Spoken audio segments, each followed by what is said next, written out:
Hello साथीहरु, म आज यस्तो ठाउँमा आएको छु। तपाईलाई आज म यस्तो ठाउँ देखाउँदैछु कि भन्ने कुरा चाहिँ तपाईले यहाँ मेरो ब्याकग्राउन्डमा देखिसक्नु भएको छ। म आज चाहिँ एउटा यस्तो पसलमा आएको छु कि यहाँ चाहिँ विभिन्न किसिमका विभिन्न प्रकारका पुरै हैन यो सजाउने खालका डिजाइनहरु, मूर्तिहरु हैन विभिन्न चित्रहरु कुदिएका बनाइएका सम्पूर्ण हैन चित्रहरु भएको ठाउँमा आएको छु। तपाईले देख्न सक्नुहुन्छ। म तपाईलाई म एक एक गरेर देखाउँछु। तपाईले थोरै समय निकालेर भिडियो हेर्नु होला है त। अनि भिडियो हेरिसकेपछि लास्टमा चाहिँ के लाग्छ, तपाईको मनमा के आउँछ प्रतिक्रिया दिएर चाहिँ नभुल्नु होला। अनि मेरो पेजलाई फलो गर्नुहोस् भने फलो पनि गरेर मलाई साथ पनि दिनु होला है त। ल आउनुहोस्, म तपाईलाई सम्पूर्ण कुरा देखाउने छु। यहाँनिर ल हेर्नुहोस्।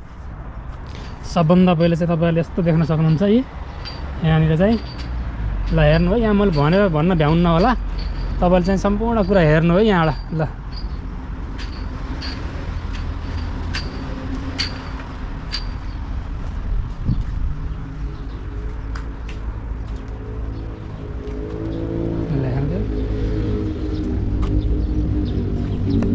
अनि पुरै भाँडाकुँडा छन्, त्यसपछि यहाँ कोछुवा छन्, बुद्ध, अनि यो पुरै पानीका यी भाँडाहरू है। अनि पुरै यहाँ चाहिँ के छन् ल हेर्नु त। मान्छेका छन्, चराचुरुङ्गीका छन्, जनावरका छन् है। अनि पुरै यतापट्टि यस्तो रहेको छ भने म अब चाहिँ पल्लो साइडमा जान्छु है। पल्लो साइडमा के छ भन्ने कुरा फेरि त्यतापट्टिबाट देखाउने छु।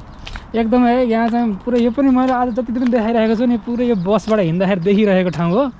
तर चाहिँ आज म यो पुरै चिज हेर्नको लागि चाहिँ अनि यहाँनिर आएको छु। यहाँ चाहिँ ठुलो साँडे रहेको छ।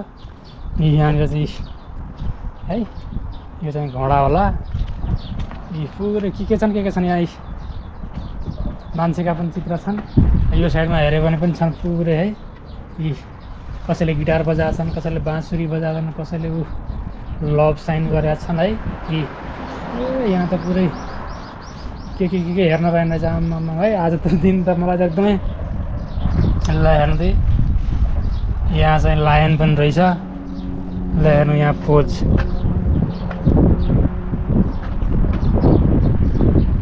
बिन्दास पोजमा छन्। अनि यहाँनिर चाहिँ यहाँ नाचेका, डान्स गरेका, अनि त्यसपछि आएर यस्ता फोटोहरू छन्। यी त राजै होलान् है।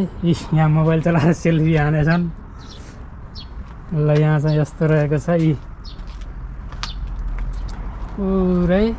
ल यहाँनिर चाहिँ कोरियाका साहित्यकारहरू होला नि, नेपालमा लाउँछन् टोपी यस्तै साहित्यकारले, त्यस्तै यहाँ पनि लागेका छन् नि। त्यहाँ कुखुरा पनि रहेछन् है जिउँदो हेर्नु। यहाँनिर चाहिँ भाँडाकुँडा छन्। यी साथीले यहाँ पुरै पोज दिएर बसेका छन्। यो फोटो त मैले एउटा उसमा स्कुलमा पनि राखेको देखेको थिएँ है। यो चाहिँ पहिला पनि देखेको थिएँ यहाँभन्दा आउनुभन्दा पहिल्यै। बाँकी चाहिँ अब सबै अहिले चाहिँ यहाँ चाहिँ डान्सिङ गर्दैछन् दुइटाले। यहाँ चाहिँ बिग बुलमा बसेर बाँसुरी बजाइरहेछन् नानीले। यस्तो चित्र है। यहाँनिर चाहिँ अरू पनि देख्न सकिन्छ। यस्तो अब धेरै ठाउँमा होला है। तर चाहिँ यो हाम्रो एरियाको चाहिँ यो मैले फर्स्ट टाइम देखेको यही हो र अन्त मैले देखेको पनि छैन है। साथीहरूले चाहिँ अन्त कोरियामा हुने साथीहरूले अन्त पनि देख्नु भएको छ होला। देखेकाहरूलाई चाहिँ त्यति होइन ऊ नलाग्ला, तर नदेखेकोलाई त एकदमै देख्दै एकदम आनन्द हुने है, भरपुर रमाइलो हुने खालको छ क्या। ल हेर्नु त के हुन् नि। ल हेर्नु त यहाँ ओ माई गड यो पसल हो एउटा है। यहाँबाट किनेर लान्छन् र मान्छेले घरमा सजाउनलाई राख्छन् है। यो हो पुरै डेकोरेसन गरेर राम्रो बनाइएको छ है। मैले चाहिँ यो बसबाट हेर्दा फटाफट देखिरहेको हो। तर चाहिँ आजलाई एउटा सम्झनाको रूपमा एउटा चाहिँ भिडियो बनाएर राखौँ भन्ने हिसाबले चाहिँ आएर यहाँ सोधेँ। पहिला सोधेको चाहिँ हुन्छ फोटो भिडियो गर्न मिल्छ भनिसकेपछि मैले चाहिँ भिडियो बनाएँ।